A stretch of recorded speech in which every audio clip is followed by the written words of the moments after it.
grâce au cessez-le-feu avec le Liban, le shekel et les obligations d'Israël ont monté très fortement. Et peut-être Moody's va même revoir sa copie. Daniel Guggenheim est avec nous comme chaque semaine pour nous parler de ce qui a buzzé dans la presse économique. Et bien évidemment, le sujet de cette semaine, c'est le cessez-le-feu au Liban. Donc on se demande quelles vont être les conséquences économiques sur nos vies. Daniel Guggenheim, bonjour. On va commencer avec ce premier sujet parce que, bien évidemment, ça nous intéresse et ô combien. Premier effet, c'est la baisse de risque de l'État d'Israël. D'où on le sait, c'est que le taux des obligations d'Israël à 10 ans, il y a quelques semaines, était au-dessus de 5%. Et maintenant, cette semaine, il se négocie à 4,5%. Donc c'est une grande baisse. Et c'est pratiquement ce que vaut une obligation des États-Unis sur le marché international sur 10 ans aussi. Elle, c'est 4,2. Donc il y a resserrement entre ce que les investisseurs sont prêts à payer pour une obligation d'Israël que pour une obligation des États-Unis. Ça veut dire que ils ont moins peur de ce qui se passe en Israël, surtout point de vue sécuritaire. D'ailleurs, j'ai vu dans la presse que certains s'interrogent, est-ce que Moody's, qui récemment a baissé la note d'Israël parce qu'il a dit que la situation sécuritaire va sûrement se dégrader, maintenant, est-ce qu'il y a le cessez-le-feu? Est-ce qu'il va changer? Puisqu'en vérité, c'était uniquement sa raison pour laquelle il avait dégradé Israël. Mais c'était une sorte, on appelle ça en Israël akitsa, un peu une pointe, quoi, parce que c'était quand même attendu qu'il y aurait, comme je l'avais plusieurs fois dit, on s'attendait à ce que dans ce trimestre, de toute façon, les choses s'arrangent, et donc, c'est pas vraiment une surprise. Ça, c'est une première chose. Une deuxième chose qui intéressera sûrement aussi beaucoup nos auditeurs, c'est le shekel. Le shekel se renforce beaucoup, s'est renforcé, se renforce. D'abord, point de vue du dollar, parce que c'est ça qui intéresse la Banque d'Israël. Il est, cette semaine, entre 3,60 et 3,65. Rappelons-nous qu'au pire de la guerre, il était à plus de 4 shekels. Donc, c'est une grande différence. Et donc, c'est dû au fait qu'il y a eu ce cessez-le-feu, l'annonce qu'il devait y avoir avant. Maintenant, ce qui se passe aussi, c'est l'euro. Alors, l'euro, cette semaine, est passé même en dessous de 3 shekels, soit 80. 79, il a même été, il se promène autour de 3,80. C'est une grande différence quand on pense que, à un moment donné aussi, il était à 4,30.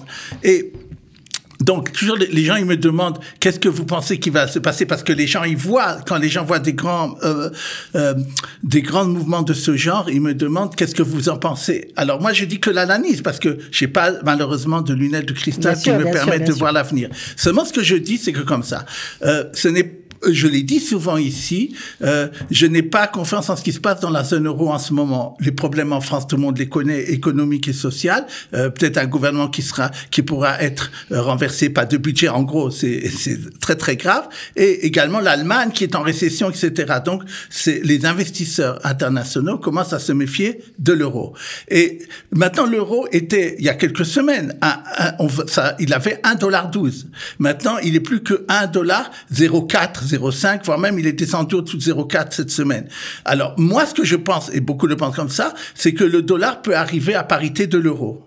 Et deuxièmement... C'était un vœu pieux depuis très longtemps. Oui, mais c'est quelque chose qui économiquement, maintenant je parle sur les posés économiques et pas psychologiques, c'est quelque chose qui serait normal. Surtout en plus que Trump veut bloquer les importations vers son pays, et notamment de l'Europe. Donc ça sera encore plus dur pour l'Europe. Et en plus de ça, je rappelle que le directeur de la Banque d'Israël a dit plusieurs fois que pour lui, la valeur économique du shekel, s'il n'y avait pas la guerre, ça serait dollar vaut 3,50. Ça veut dire, moi, je serais pas étonné que dans les prochains temps, on voit un euro qui est maintenant autour de 80 s'approcher des 3,50.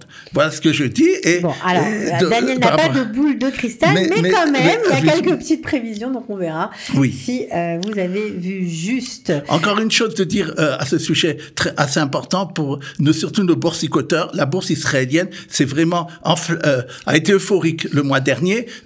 Des indices comme l'assurance et la banque ont monté de 15%. Si on regarde sur un an, ils Ils ont fait certains 40 et 50%, c'était énorme. Depuis le début de l'année même, je dirais, ce sont des chiffres énormes. Et les chiffres des 35 plus grandes entreprises en Israël étaient augmentés de 20% cette année et 6% ce mois-là. Donc c'est des chiffres très importants. La bourse sentait cela venir. Et bien sûr, maintenant, il restera de voir ce qui va se passer dans le sud. Mais il faut être bien sûr prudent lorsqu'on va sur la bourse, puisque il peut y avoir, elle a beaucoup monté. Est-ce que ça veut dire que Moody's va peut-être revoir sa copie et rehausser la note d'Israël? On en a parlé. Ça veut dire que peut-être, vu ce qui se passe justement au niveau sécuritaire, il pourra dire maintenant, je vois que ça va mieux en Israël, mais il le fera toujours trop tard et il perdra sa crédibilité lorsqu'il avait dégradé la note. Okay. Maintenant, la dernière chose que je voudrais dire, c'est les aides gouvernementales, parce que il faut penser à nos frères du Nord. C'est nous quand même. Alors, premièrement, on estime malheureusement que les dommages économiques, je parle les destructions d'infrastructures, les destructions de l'immobilier dans toutes les régions qui ont été touchées dans le Nord, se chiffrent entre 7 et 10 milliards de shekels. C'est énorme. Maintenant, à part cela, l'aide pour les habitants qui vont revenir, d'abord, d'après ce que j'ai entendu, pour l'instant, ils n'ont pas encore donné le feu vert vraiment pour revenir, mais il faut le savoir que apparemment, lorsqu'ils vont dire aux gens, vous pouvez revenir, ceux qui reviendront le plus vite, c'est ceux qui prendront le maximum auront le maximum d'aide. Que l'État a fait ça pour Sderot, en disant les gens qui prennent courage à deux mains et reviennent vite et n'attendent pas, ce sont les plus aidés. Apparemment, c'est ce qui va se passer le jour où Israël décidera de permettre aux gens de revenir vers le Nord. Bon, alors on a encore quelques mois à attendre pour voir comment tout ça va s'organiser. Alors par contre, une nouvelle qui va sûrement faire plaisir aux consommateurs, on le sait, la vie est chère en Israël, les prix ont énormément augmenté, notamment les denrées alimentaires, et notre ministre de l'économie, Nir Barkat, a décidé de faire la guerre aux profiteurs de guerre. C'est le moins qu'on puisse dire. Voilà, il veut lutter contre ceux qui profitent de notre situation sécuritaire. Comment va-t-il s'y prendre, Daniel?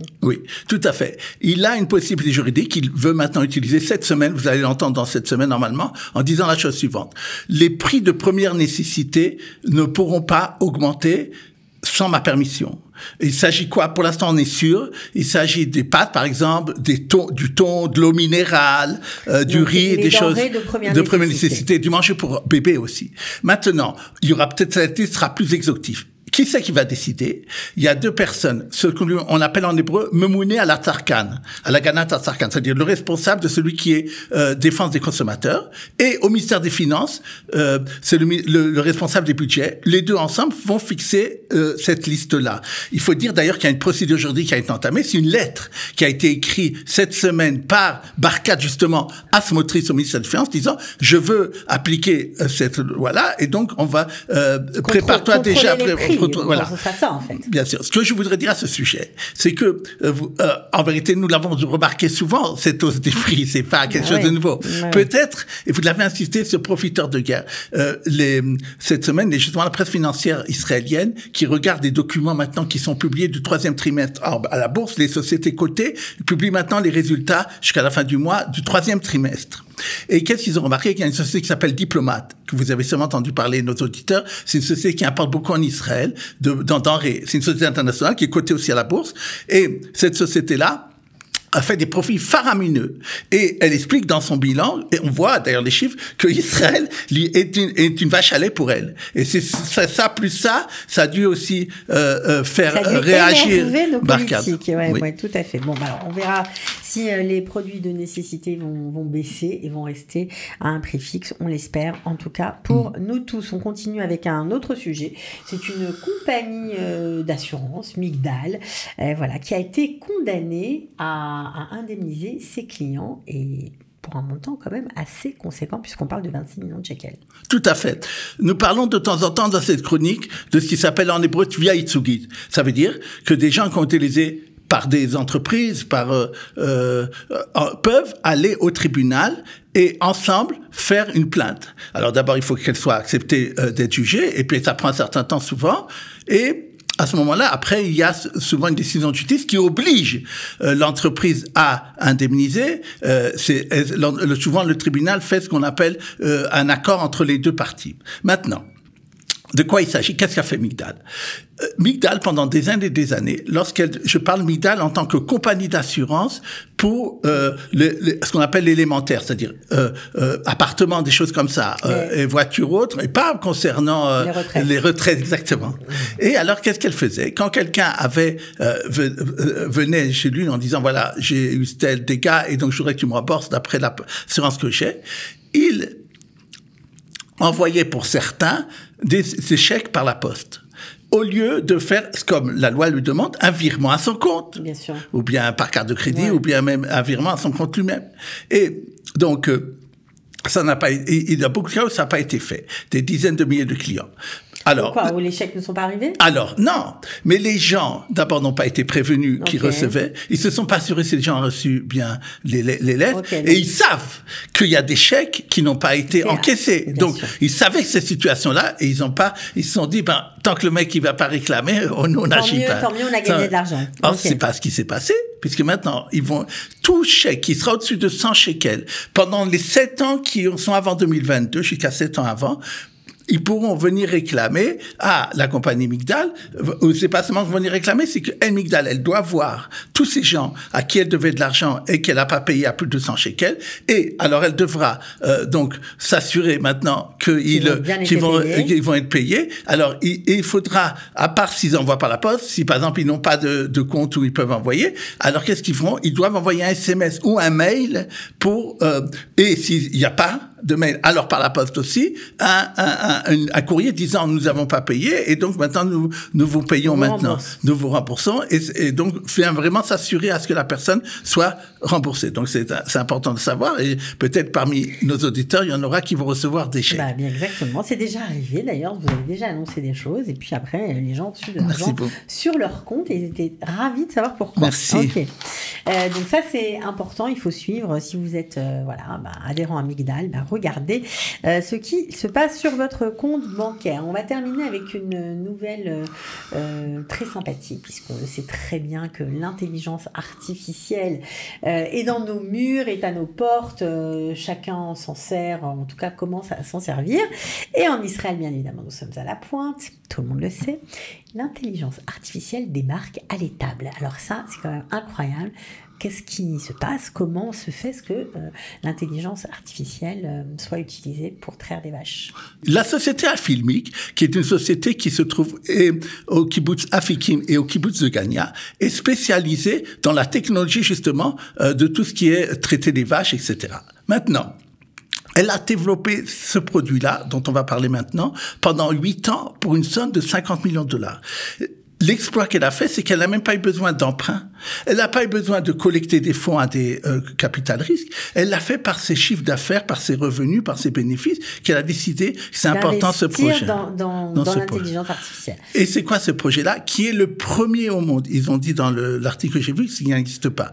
C'est justement, comme vous l'aviez dit, de faire la traite des vaches par l'intelligence artificielle. Maintenant, il s'agit surtout pour des étapes où il y a des milliers de vaches.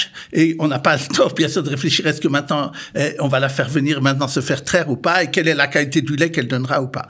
Et eux, ils ont fait donc avec l'intelligence artificielle un robot qui en une seconde peut voir et immédiatement dire voilà, si maintenant je la traite, voilà la qualité de son lait, voilà, etc. Et donc ça permet le temps et ça permet de faire et la qualité de pouvoir faire ça. Et ils ont déjà, c'est pourquoi j'en parle, parce que ça y est, ça a été terminé. Ça marche déjà un peu en Israël, mais surtout, ils l'ont vendu déjà en Tchécoslovaquie et en Italie. Et il faut savoir que c'est, tout le marché de l'intelligence artificielle, comme vous dites, sur la technologie et la technologie sur l'agriculture, on parle d'un marché de 11 milliards de dollars jusqu'à 2030, donc c'est très très important. Et cette société-là est très bien placée pour ça.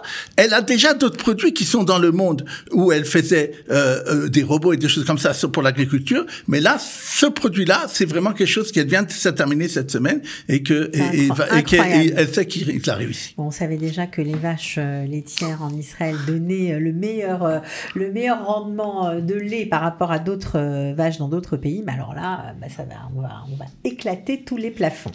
En tout cas, c'est plutôt sympathique comme nouvelle. Merci Daniel d'avoir été avec nous et puis on se retrouve la semaine prochaine. Avec plaisir.